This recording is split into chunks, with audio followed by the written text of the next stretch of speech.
গাজা উপত্যকায় টানা ৩ দিন ইসরায়েলি সেনাদের ওপর হামলা চালিয়েছে ফিলিস্তিনের স্বাধীনতাকামী সংগঠন হামাসের সামরিক শাখা আল কাসাম ব্রিগেড। এই ৩ দিনের আক্রমণে প্রাণ হারিয়েছেন অন্তত ১৫ জন ইসরায়েলি সেনা।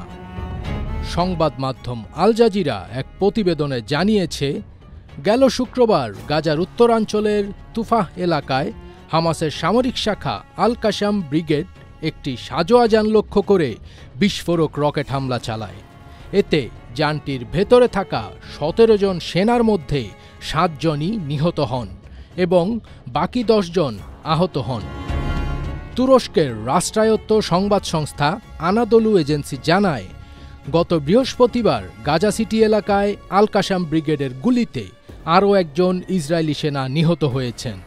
একই সময়ে হামলায় ইসরায়েলি বাহিনীর ২টি মেরকাভা ট্যাঙ্ক, একটি সাজোয়া যান এবং একটি বুলডোজার ধ্বংস করে ফেলা হয়েছে।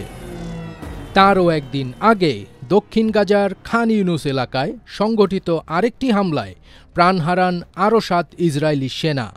নিহতদের মধ্যে একজন ছিলেন লেফটেন্যান্ট পদমর্যাদার কর্মকর্তা।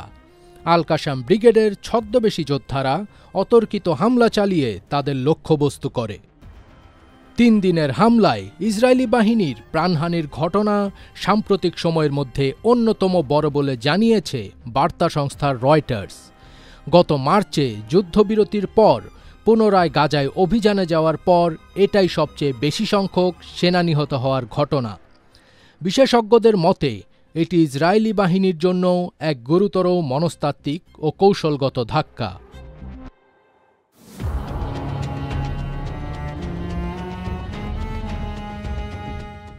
২০২৩ সালের ৭ অক্টোবর হামাস যোদ্ধারা ইসরায়েলের দক্ষিণাঞ্চলে অতর্কিত হামলা চালিয়ে ১২০০ জনকে হত্যা করে এবং ২৫১ জনকে জিম্মি করে গাজায় নিয়ে আসে।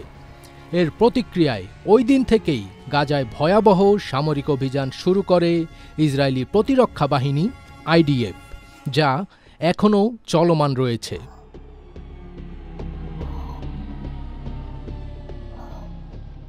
ফজবির তাজ, এটিএন বাংলা।